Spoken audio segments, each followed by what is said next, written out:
ఉమ్మడి ఆంధ్రప్రదేశ్ విభజన జరిగిన తర్వాత మొట్టమొదటిసారిగా విభజన సమస్యలు పరిష్కరించుకోవాలనే ఒక ఆలోచనతో, ఒక సత్సంకల్పంతో, రెండు రాష్ట్రాల ప్రజలకు మేలు జరగాలనే సదుద్దేశంతో ఆంధ్రప్రదేశ్ రాష్ట్ర ముఖ్యమంత్రి వర్యులు చంద్రబాబు నాయుడు గారు, తెలంగాణ రాష్ట్ర ముఖ్యమంత్రి వర్యులు రేవంత్ రెడ్డి గారు నిన్న ఉమ్మడిగా సమావేశమై వారిద్దరూ కాకుండా మంత్రులు, అదేవిధంగా రెండు రాష్ట్రాల ఉన్నతాధికారుల సమక్షంలో పెండింగ్లో ఉన్న విభజిత సమస్యలు, ఈ రెండు రాష్ట్రాల మధ్య ఉన్న సమస్యల పరిష్కారానికి కోసం అని చెప్పి ఒక శిఖరాగ్ర సమావేశాన్ని ఏర్పాటు చేసి దానిలో అన్ని సమస్యలు పరిష్కరించడం జరిగింది.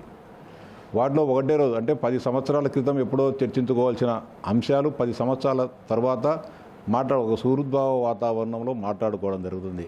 నిన్నటికి ఏ పెండింగ్ అంశాలు ఉన్నాయనే దానిపైన ఒక లిస్టు తయారు చేసుకొని అంశాల ప్రాతిపదికగా ఐటమ్ వారీగా వాటన్నిటి కూడా చర్చించు ఏ సమస్య పరిష్కారం అవుతుంది, పరిష్కారం అయ్యేదానికి ఏదనేది చర్చించుకొని కొన్ని విషయాలపైన ఏకాభిప్రాయానికి వచ్చేసి తీర్మానించుకోవడం జరిగింది. ముఖ్యంగా నిధులకు సంబంధించి 9వ షెడ్యూల్ 10వ షెడ్యూల్లో ఉన్న సంస్థల దగ్గర ఉమ్మడి ఆంధ్రప్రదేశ్ రాష్ట్రానికి సంబంధించిన వేల కోట్ల రూపాయల నిధులు బ్యాంకుల్లో మూలుగుతూ ఉన్నాయి.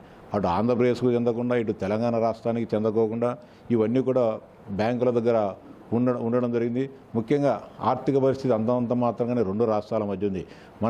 మనకు డబ్బు అవసరం ఉన్నా మనకు రావాల్సిన డబ్బు బ్యాంకుల దగ్గర ఉండడం నిజంగా బాధాకరం. వాటన్నిటిని కూడా పరిష్కరించుకొని ముందుకు పోవడం జరుగుతుంది. దీనిపైన గతంలో కేసీఆర్ గారు 10 సంవత్సరాల పాటు ముఖ్యమంత్రిగా ఉన్నారు. జగన్మోహన్ రెడ్డి గారు ఇక్కడ ఆంధ్రప్రదేశ్లో ఉన్నారు. ఏ రోజైనా సరే మీరు రాజకీయ పరమైన సమస్యల పరిష్కారం కోసమో లేకపోతే ఆర్థిక లావాదేవీల కోసమో మీరు సమావేశమై మాట్లాడుకున్నారు తప్ప ఏదైనా మంత్రివర్గ స్థాయి చర్చలు కానీ ఇద్దరు రాష్ట్రాల అధికారులంతా కలిసి కూర్చొని ఏ రోజైనా చర్చించుకున్న పాపాన వలె ఒక మంచి వాతావరణంలో సమస్యలు పరిష్కారం కావాలని ముందుకు పోతూ ఉంటే వైఎస్ఆర్సీపీ నాయకులు అది కూడా మింగుడబడడం లేదు. ఎందుకు కూర్చుంటారు, ఎందుకు కూర్చోవాలా, ఏ సమస్యల పరిష్కారమని అని చెప్పి ప్రశ్నించే దుస్థితికి పోయినారంటే సిగ్గుపడాల్సిన అవసరం. మీరెందుకు ఈ పని చేయలేకపోయినారు? మీకు కేసీఆర్ గారు ఒక అన్నదమ్ముల మాదిరి, ఒక కుటుంబ సభ్యుల మాదిరి జగన్మోహన్ రెడ్డి, కేసీఆర్ గారు ఉన్నారు కదా. ఏ ఒక్కరోజైనా ఏ ఒక్క గంటైనా సరే ఇరు రాష్ట్రాల మధ్య ఉన్న సమస్యల పరిష్కారం కోసం నిధుల సమస్యలు కానీ, సంస్థల విభజన కానీ, లేకుంటే ఉద్యోగుల విభజన కానీ, లేకుంటే నీటి పారుదల రంగానికి సంబంధించిన వాటాల సమస్యలు కానీ ఇవన్నీ ఉన్నాయి. కరెంటు విద్యుత్ సమస్యలు కానీ ఉన్నాయి. వీటన్నిటి ఏ రోజు కూడా మీరు మాట్లాడిన పాపన వల్ల దారాదత్తంగా ఏకపక్షాన ఆంధ్రప్రదేశ్ సంబంధించిన భవనాలన్నిటిని కూడా కేసీఆర్కి దారాదత్తం చేసి మీరు లేఖలను ఇవ్వడం జరిగింది. అలా కాకుండా నిన్న జరిగిన సమస్యల్లో కూడా చాలా సమస్యలు పరిష్కారం కావడం జరిగింది. వేల కోట్ల రూపాయల దగ్గర ఉన్నను కొన్ని సంస్థలకు సంబంధించిన డబ్బులను తీసుకోవడం జరిగింది. తెలంగాణకి ఎంత రావాలి, ఆంధ్రప్రదేశ్కి ఎంత రావాలని దానిపైన ఒక నిర్ణయానికి వచ్చేసి వాటన్నిటిని కూడా కార్యాచరణకు పెట్టాలని చెప్పి ఆలోచన రావడం. ఇంకా ఒకసారితో సమస్యలు 10, రెండోసారి, మూడోసారి, నాలుగోసారి, 5 అవసరమైతే 10 సార్లు, 100 సార్లు అయినా సరే చర్చించి ఆ సమస్యలు పరిష్కరించుకోవాలి. కాబట్టి ఒక తొలి ముందడుగా ఈరోజు రేవంత్ రెడ్డి గారు కానీ, చంద్రబాబు గారు కానీ సమావేశాన్ని మనం ఆ విధంగా చూడాలి, ఆ విధంగానే మనం అభివర్ణించాలి.